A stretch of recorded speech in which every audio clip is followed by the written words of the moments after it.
Because of Computex's cancellation this year, we've been getting a lot of product announcements that we can cover from home base this time. And so because of that, we did a news video, a bonus one last week, covering Lian Li's new LANCOOL 215, which is very interesting, a lot of Silverstone's cases, and some stuff in between. And in addition to our hardware news video for this week, we'll also be covering separately in this one several new product announcements that we typically cover at a trade show. This will include the new Arctic Freezer A13X, which is very small and compact. We'll be talking about a Jonsbo V8 mini-ITX case, a $40,000 SSD that is probably on Linus's holy sh**, and his series of really expensive stuff. That's a very good candidate for that. Linus, you're welcome for the idea. And then there's a couple of other cool things too, like a weird Ryzen retention kit that actually makes a lot of sense for some use cases. Before that, this video is brought to you by Gigabyte's Aorus RTX 2080 Ti Extreme.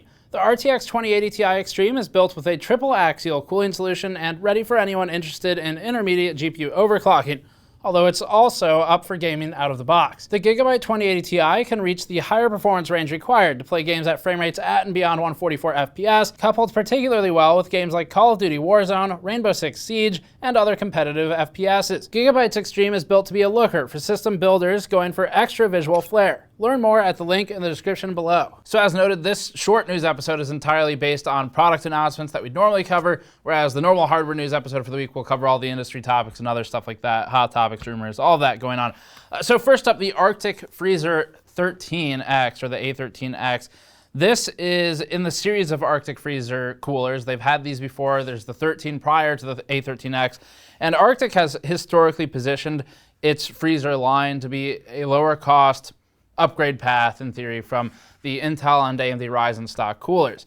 That said, it's also small. So there's some potential use case, or definitely potential use case, in smaller form factor configurations, small boxes where you want a tower cooler instead of something like a 120mm CLC. Or you can fit something a bit larger than Noctua's really short coolers that we'll be talking about later. So this one is supposed to be $28. Despite being around the same pricing as the previous series of freezer coolers, there is still a difference. Arctic is claiming significant thermal improvement from the updated design of the Freezer A13X. We need to test this, obviously, to validate it. The cooler is fitted with 3 direct contact heat pipes, and there's a pre-applied thermal paste to the small contact plate. And to really emphasize it, it is a small contact plate. Maybe we can show some B-roll or something of a Ryzen IHS next to it, but you don't want to put this on anything larger than a desktop CPU, obviously. And even then, it's a bit small. But that's part of the marketing for this one, or at least part of the target market for it. And Arctic's goal is most immediately to compete with those stock coolers. This one is supposed to be $28. It measures at about 108.5, 109 millimeters by 137 by 85.5 wide. And the cooler should be available more or less immediately at this point. We'd suspect performance should be below a Hyper 212. It doesn't have quite the size. That said, the Hyper 212s are definitely way overblown in what their performance expectations are from a lot of users. But this targets a smaller form factor than that one does. We need to test it. We don't have an immediate plan on when we're going to test it. We need to test a lot of smaller form factor coolers and just cheaper coolers in general. But it is on the to-do list, and we'll get to it. Next one is the Jonsbo V8 case. This one, Jonsbo is a company that you maybe don't know by name, but probably have encountered in the past through rebranding efforts. Jonsbo is a supplier in the industry. They have supplied a lot of cases. They also do stuff with coolers. But most notably, the Roswell Cullinan, which was one of Roswell's better case launches in the last few years, actually really competitive at the time. The Cullinan is a Jonsbo case that was rebranded, and Roswell is sort of a Newegg house brand or store brand, if you will. So that's the relationship there. Jonsbo has provided other cases on the market as well. The Anades AI Crystal, if anyone remembers that was, if I remember correctly, that was a Cullinan. They came from Jonsbo though. So anyway, they've got a new case coming out. This one is the Jonsbo V8. We don't yet know if this is going to be a Jonsbo only launch on Newegg and in the West, or if it's going to be a rebranded launch, or probably both of them. And this one's interesting because the V8 is a small form factor case with support for both ITX and DTX boards, at least based on the spec sheet on their site. And it also supports SFX or SFXL power supplies. The case's volume is about 25.3 liters, which does make it slightly larger than a lot of the other small form factor cases, or at least mini-ITX cases. It's still small enough to fit the ITX segment, but it is not a small case in the truest sense of it. There's much smaller. So Jonsbo is not trying to waste its larger size. It claims support for coolers up to 195 mil, which is tall for any case. Most mid-towers support 150 to 160 mil coolers, and so 195 is pretty high. That said, we don't know the clearance and the other axes for coolers in this case, so consider that before trying to cram an NHD 15 in there. The case has support for 2-slot video cards with a vertical GPU mount and does not indicate support for 2.5-slot cards or larger. It seems like 2 is about the limit. Cards up to 330 mil are supported in length, so the case shouldn't be too restrictive other than the slot department. The case has a silver finish interrupted by ventilation on the top and the GPU side, which in theory helps with performance. It comes with a single 120mm fan in the front and supports 3 more 120mm fans, 2 on the top, 1 in the back, for exhaust. We don't know the release date or pricing at the time of filming for this one, but it should be something on the radar at least for people who are ITX fans and want something that's maybe a bit more performance oriented. On that note, if you do want a performance-oriented ITX case, it's been a while since we've looked at them, but just to throw it out there, Silverstone SG series was pretty good back last time we looked at it. It's getting old now though. The SG13 is very old at this point, but that is one of the better ones that we've worked with. Next up, Deepcool and its Castle series, the 280EX for this one. It's a liquid cooler series. A lot of you have asked us to review these, and at some point we'd like to get around to it, just like the smaller coolers. But the list of hardware to review is never ending, and time, unfortunately, is not. Deepcool has announced an update on its Castle EX line, and that's with the 280EX. It is 280mm, as you might expect, and it is branded with a clear nod or something to Intel, with its blue partial circle logo that says anti-leak tech inside. It really flows off the tongue there. The cooler uses a balloon that burps air based on pressure. This is not new technology in general, but not new to coolers either. Deepcool introduced this a while ago, at least a year ago now. We saw it at CES a few times too. And we even have a video of how these are made from their factories in our How Liquid Coolers Are Made factory tour video. We look at Cooler Master and Deepcool in that video. They're made in different factories by the two companies. So this is a follow-up to that line. The 280EX uses a full RGB pump plate, and it uses the same multi-chamber design that we saw getting assembled and built in the factory previously. That design is a bypass to incumbent patents on the market, much like Arctic's design and EK's design for its AIO are patent bypasses. Not to say that that's a good or a bad thing, but certainly having patents that are as simple as basically having a pump on the block does mean that innovation somewhere will happen. So that's what that is. And this one does have a diagram that we'd like to point out. We're looking through the product marketing page. The diagram doesn't make a whole lot of sense. It's not really fully accurate to how the flow works. And it's a very nice diagram, great 3D modeling, but it shows the liquid entering, not getting hot when it goes through the cold plate, which of course it would do. That's the whole point of it. And then getting hot when it spins around the pump in the image. So it's not really exactly accurate to how it works, but either way, it's a marketing image, so whatever. As for changes, Deepcool says that the 280EX and this Captain series have expanded the copper cold plate surface area by way of somehow changing the microfins. We need to measure it to see the exact dimensions they've changed. And they're still using a skiving process for this. This is pretty common. Very slow. Skiving is horribly slow, which is a lot of the cost for those copper cold plates and closed loop liquid coolers, as opposed to, say, a custom loop water block where you can do CNC machine work instead. But skiving is definitely not quick. We have a video of that too. It squares off in its own chamber, and Deepcool for the fan is using its TF140S series of fans. The next one's interesting. This is kind of fun. This is not a company I don't think ever talked about. It's ProArtist and the new IFE2 bracket. We saw this posted in a lot of places over the last couple of weeks, and most notably Chip Hell had it posted. And this is a bracket for AMD Ryzen CPUs. It costs a couple bucks. It's about $4 to $5 on Taobao.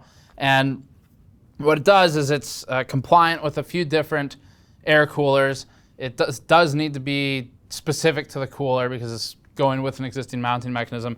It sits between the substrate and the cooler so that when you go to pull the cooler off, you don't have to wiggle it around to try and avoid sucking the CPU out of the socket, which is horrifying depending on how expensive the CPU is. But this is a very niche product. we mount and unmount hundreds of coolers over the period, or at least the same cooler hundreds of times potentially, over the period of maybe 1 to 2 months. And between Patrick and myself, with me running the cooler benches and Patrick running a lot of the CPU benches, it's a lot of mounting and remounting on AMD hardware. So even if you know what you're doing and you kind of wiggle the cooler to break that bond with the thermal paste, you can still end up pulling the CPU out of the socket.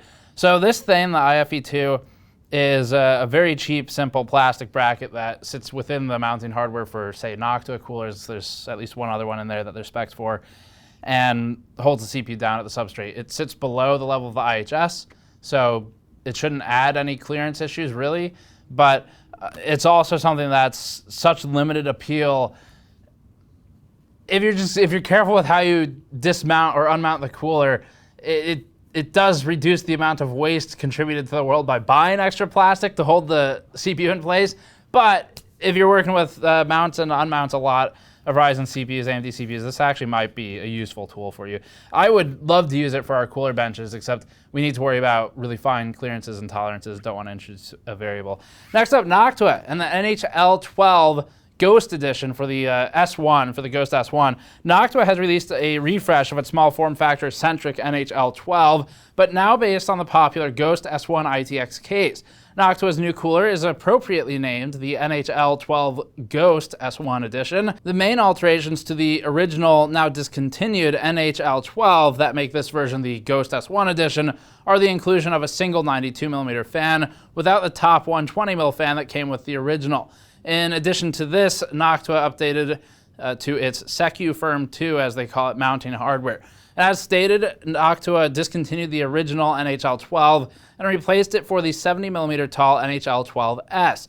This is a bit too tall for the Ghost S1, and so the new Ghost S1 Edition retains the 66mm height from the original NHL12 Non-S, which allows it to fit in the Ghost S1 with its maximum cooler height of 66mm. This is effectively a relaunch or an updated launch of the NHL12 cooler that was made in this instance specifically to fit into smaller systems than the successor, the NHL12S.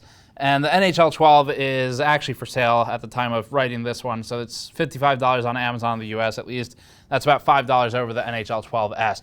We have no plans to work with this cooler. It's not really in the realm of what we typically work on, so don't expect a review from us, but we did want to put that note out there as well. EK had some announcements in the past couple of weeks that would normally be at Computex. So EK had 2 product announcements or lines for products. One of those is a pumpless version of its new reservoirs, and the other one is a series of extender fittings. So you can get some... The extender fittings, unfortunately, do not follow the MSI naming scheme, where, what did they call it?